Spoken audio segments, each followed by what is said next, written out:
Welcome, everyone, to today's episode of Dare to Age Well Now. My name is Angela Belford. I'm your host, and today I'm joined all the way from Chicago by Shane Rhoads. Hi, Shane. Hi, Can you Angela. go ahead and tell us a little bit about yourself? Well, I'm happy to be here. Thanks for having me on. I am the founder of Movement Med here in Chicago.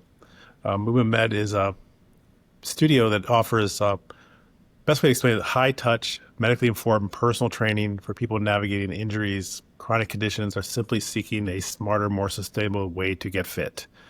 We do specialize in helping older adults to build strength and improve mobility and live a more active life. Okay, so let's break that down. You're high touch, Yeah. medically informed, helping with personal training. So that's a little different, right? So normally when we think about personal training, we think of that in a gym situation, or we think of physical therapy as like all the way on the medical side. And it sounds like you guys are maybe in that middle. Yeah, and there is a middle, and that's always the explanation that's hardest to explain to people because we're used to like, oh, I'm broke, get fixed.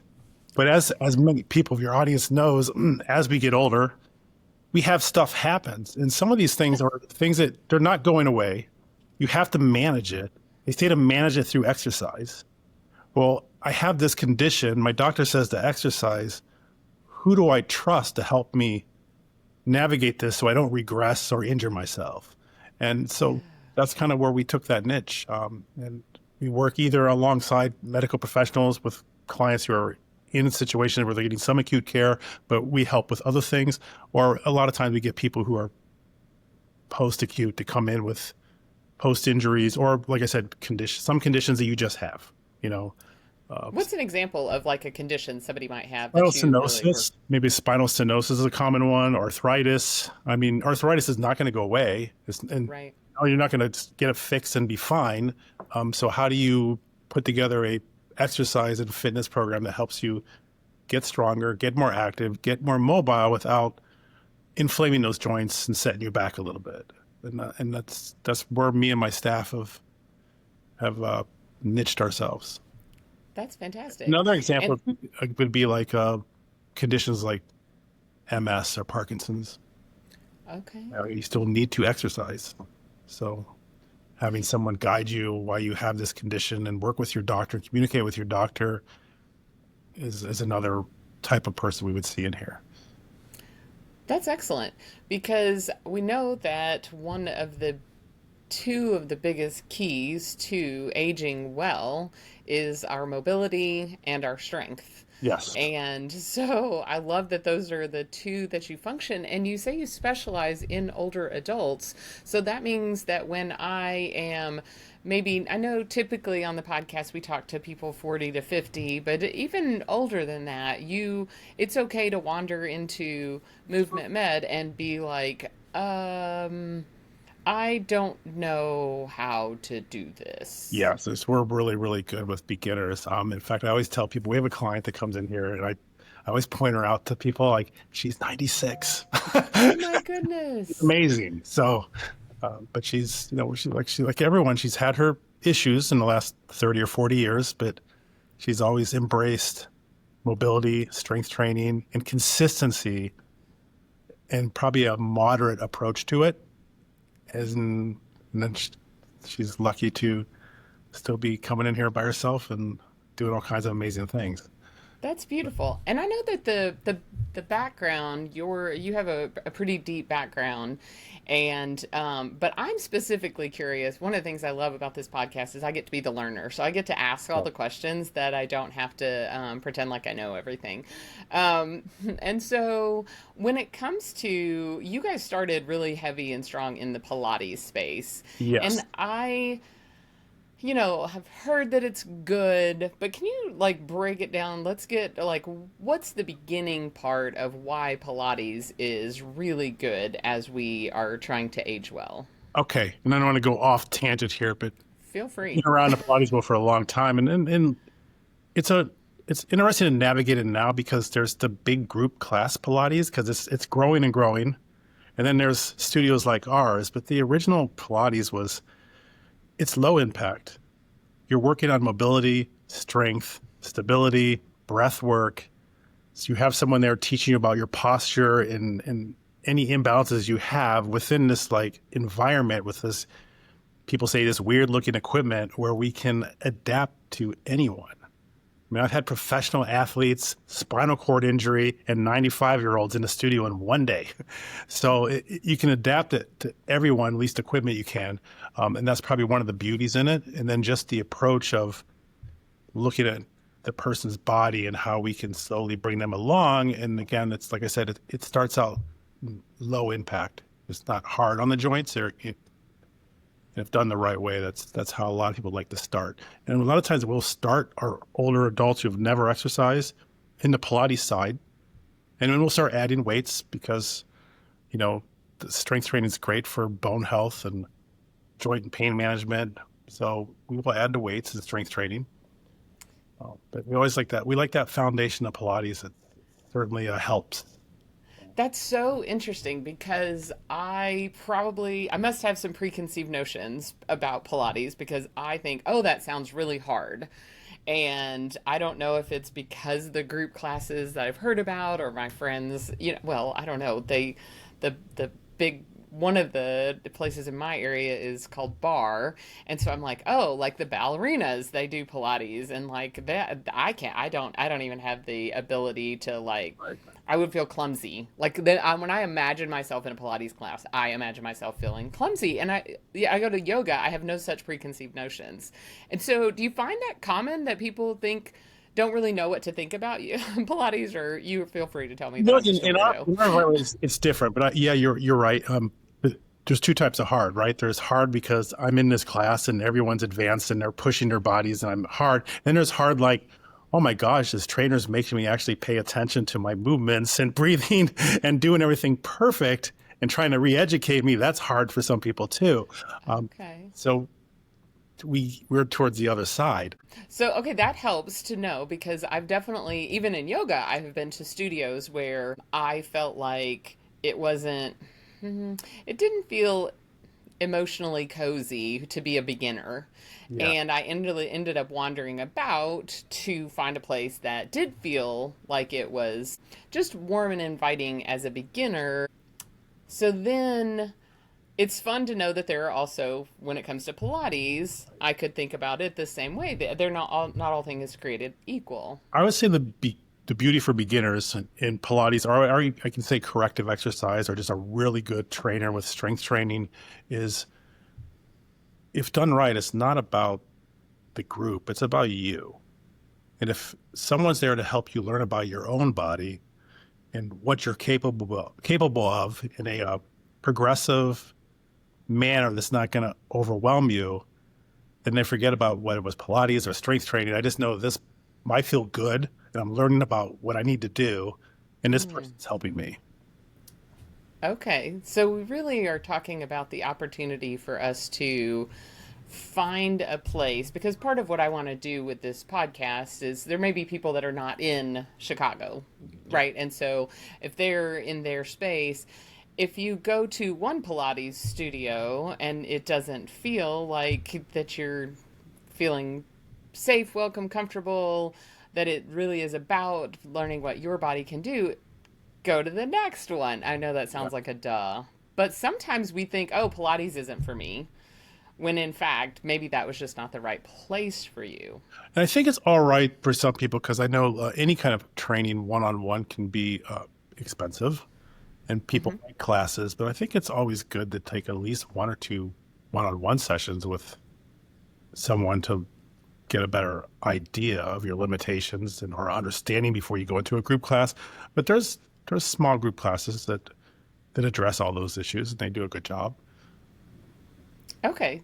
So if I sign up for one-on-one, you're saying that that doesn't necessarily put me for the rest of my time. Right. It's a good idea almost to treat it as like my introduction to Pilates is like to get some real. Right. And back to that, it's about you. That's how we treat our one-on-ones. It's more about learning about your body, educating you, teaching you, versus whether you're in a group class. If it's a large group class, there's kind of a choreography to the whole group. Mm-hmm. There's corrections for each person, but it's more of an intensive experience one-on-one to learn before you go into a larger setting where the person teaching you has a attention that's divided among four Okay. and people. So as we begin this journey, some of us are really we're hitting our 40s and 50s, or maybe we've been busy raising kids, and now we find ourselves with more time, or like you said, we've got a few more conditions that are not going away. Right. Is there a mindset that you would recommend as we begin this process? I think the most helpful mindset is consistency, but also not beating yourself up if that varies. But consistency with anything, you achieve results. And I always try to teach people like what that means. I don't feel good today. I don't want to do strength training. You can do some stretching. You can do just breath work. That all counts towards better health. It's more important that you stay consistent with taking care of yourself.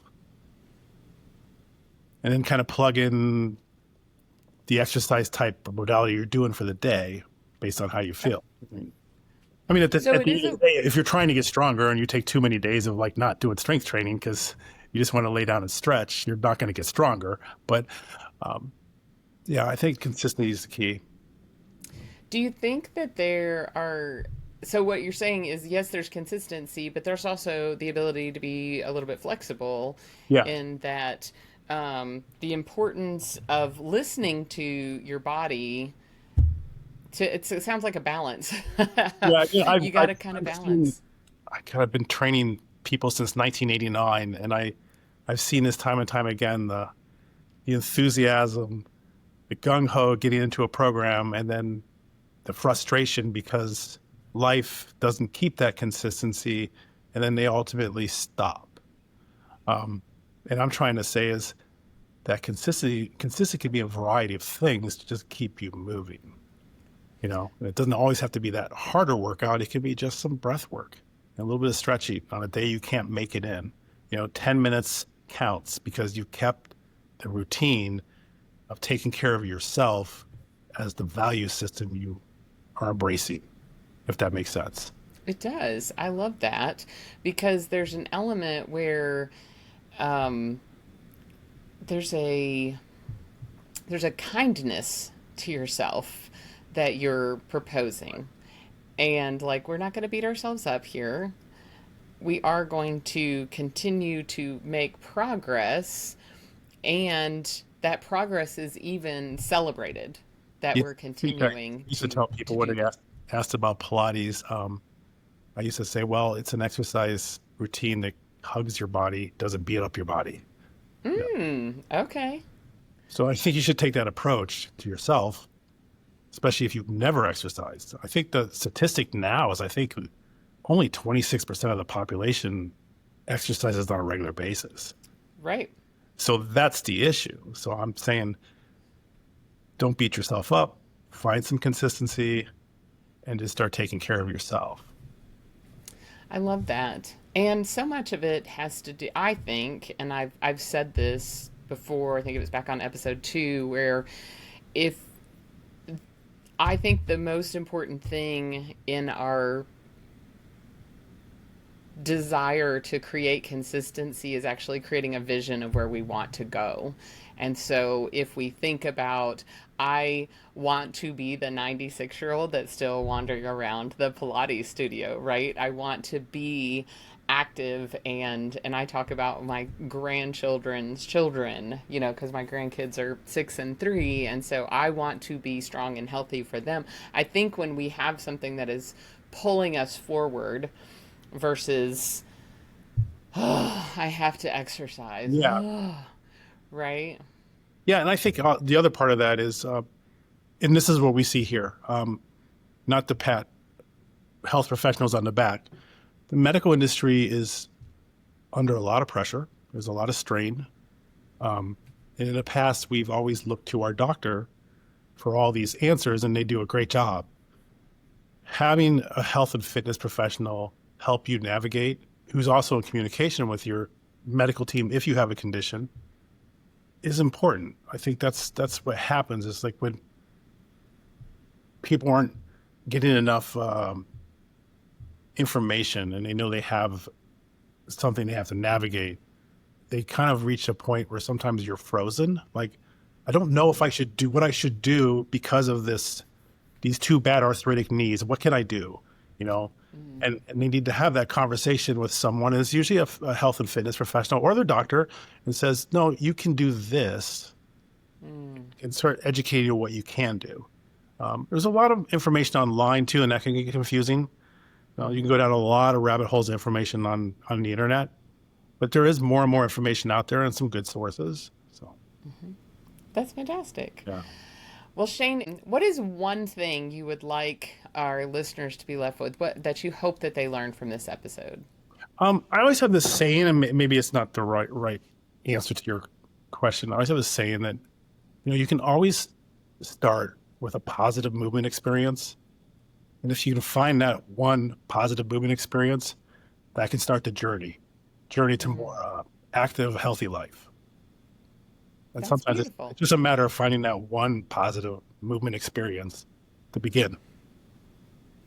Actually, what's interesting is that when we talk about exercise, it feels like a chore.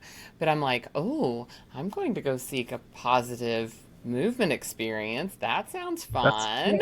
out there, and you're right. You go back a couple decades too. Exercise was very like either the gyms or like, and then we were all these like high intensity interval programs through the 80s and 90s. Yeah. But there's lots of yoga, Pilates, strength training with weights in a really corrective manner. Hmm. Dancing, hiking, tai chi. There's a lot of movement experiences, and you should mix them up, especially if you're an older adult. So, That's beautiful. Well, thank you so much, Shane. I really appreciate you taking the time. I hope that every one of you learned something that will inspire you to dare to age well now.